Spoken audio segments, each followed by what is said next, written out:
Auzubillahi minash-shaytanir-rajeem. Bismillahir-rahmanir-rahim. Dear students, Assalamu alaikum.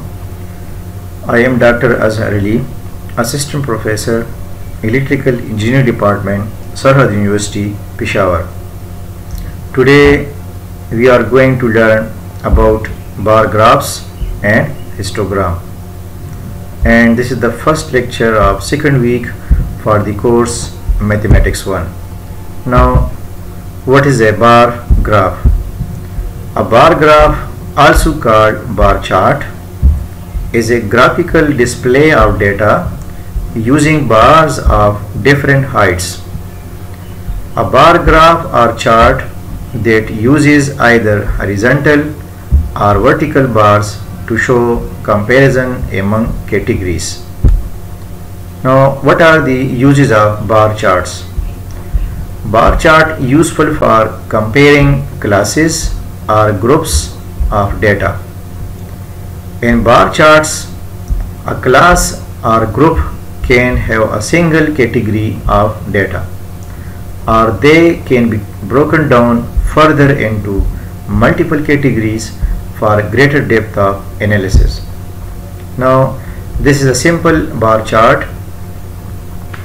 In this simple bar chart, along horizontal axis we put the specific category being compared, and along the vertical axis we represent the discrete values of the quantities. But it is important to note that to determine the discrete range,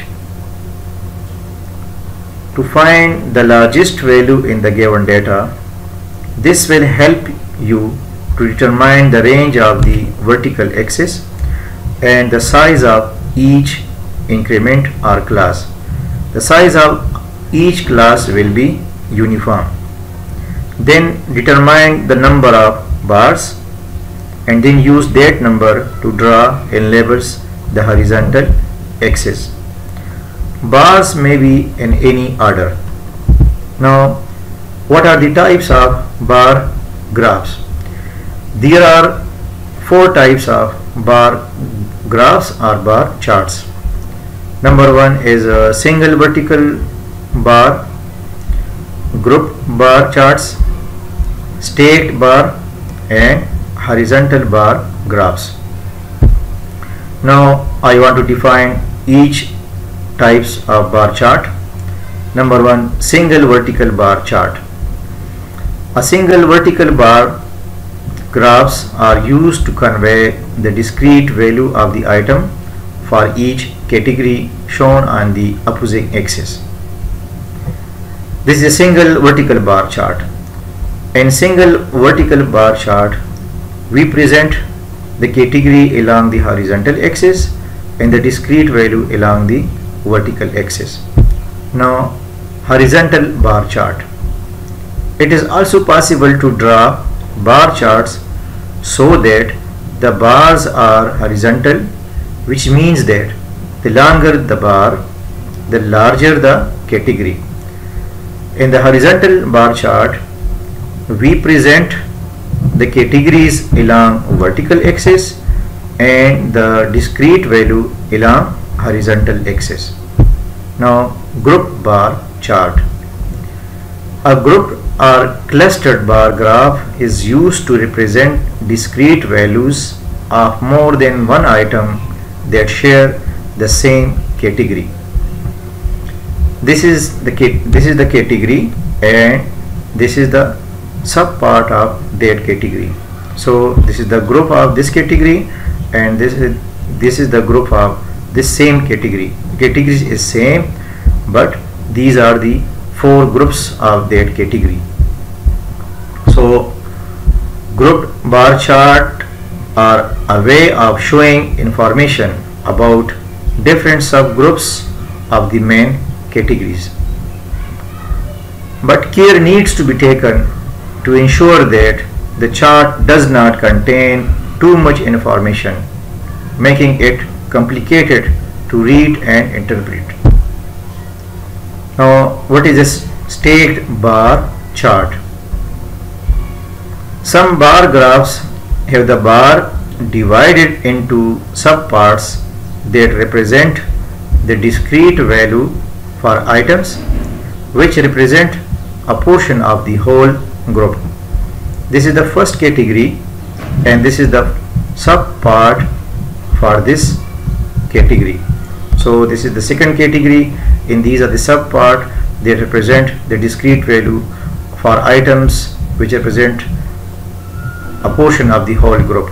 So similarly, this is the third category, and this is the subpart of this category. So this is the fourth category, and this is the subpart of this category. Now, how to create a bar chart? There is some procedure to create a bar chart. First of all, determine the discrete range, as I have already told you in the previous slide. To determine the discrete range, for the discrete range, check the data to find the bar with the largest value. This will help you determine the range of the vertical axis and the size of each increment, and then determine the number of bars. For the number of bars, check the data to find how many bars your chart will contain. Use this number to draw and label the horizontal axis. Then determine the order of the bars. Bars may be arranged in any order, but a bar chart arranged from highest to lowest incidence is called a Pareto chart. Now draw the bars. If you are preparing a group bar graph, remember to present the information in the same order in each group. Now, what is the difference between bar graph and histogram graph? The bars in bar graphs are usually separated. This is the way of bar graph.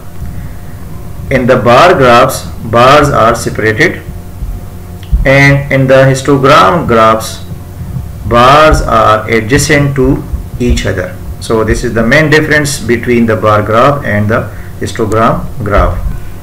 Now, dear students, let's move on an example to show this data by bar charts. In this data, there are some fruits, and these are the sold amount for 3 months, April, May and June, and this is the total amount of individual fruits for all these 3 months. So how to present this data by charts? Let's see. For example, we consider one factor, and using bar chart, how to create this data by charts. One factor mean consider only one quantity on the horizontal axis. So here we present only the fruit on the horizontal axis, and in the vertical axis we present the total number of sold. So since in the given table the highest total sold amount is 172, so in this table this is the highest range 180, so which include the number 172.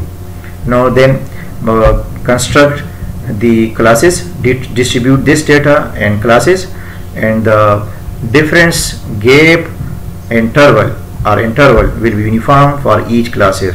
So from 0 to 30 is first class, 30 to 60 is second class, 60 to 90 another class, 60 to 120, 120 to 150, and 150 to 180. Now there are different colors which represents fruits: apple, pear, peach, orange, kiwi and melon. So the first bar represent apple and total number of sold for the apple. Similarly, this bar represent total number of sold for pear, and this this bar represent the number of sold for peach, and this for orange, and this for kiwi, and this for melon. So there is another simple way using chart by symbols, using some special symbols for the quantity. So there is no difference between these two graphs. Now another types is a group chart. How to represent the quantities, the data by group charts. In this group chart I use two factors. Two factors mean along horizontal axis I represent two quantities. One quantity is a month, and the other quantity is a fruit. And along the vertical axis I represent amount of the sold for each month, for April, for May, and for June. This is not the total amount in all these 3 months. This discrete data represent the amount of sold for individual month, for April, like for May, or for June. Since individually in the given data, the largest value in this table for each month, the largest value is 85. So now to construct and distribute the data in classes from 0 to 90, since the largest value in individual month is 85, so we can arrange the data from 0 to 90 and then make the classes from 0 to 50 or from 0 to 10 or from 0 to 20, but each class has uniform interval. There will be uniform interval, uniform gap, the size of each class will be same.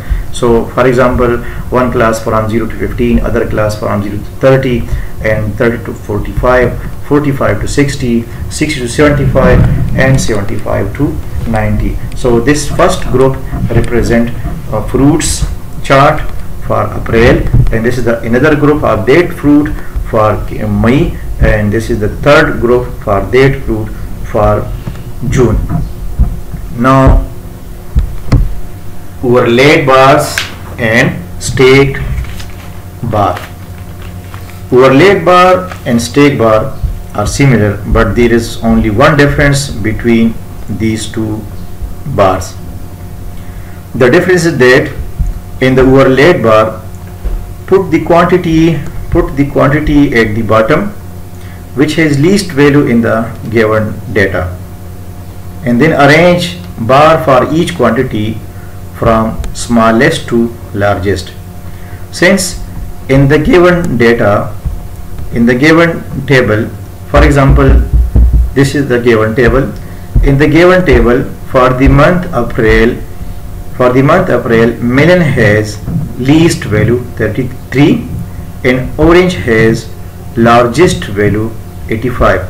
So put in the overlaid bar, put the bar for the melon at the bottom, in the bar for the orange at the top, and then use this ascending order. Construct the bar for each quantity for April, and similarly for May and for June.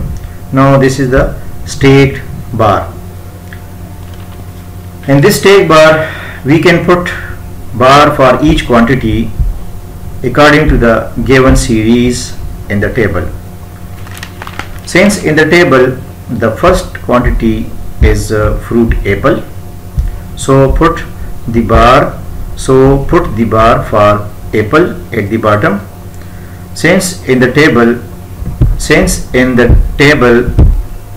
the value of the sold value of apple is 82, so from 0 to 82 we consider apple, and the other fruit in this series in the given table is pear, and the pear value is the sold value of the pear is 73. So from this point to this point we count the sold value of pear, and since we notice that the smallest The smallest sold value for the fruit is melon, which has 33 sold value. So from this point to this point we count the melon sold value, which is 33. It does not mean that from 0 to this value represent the melon value.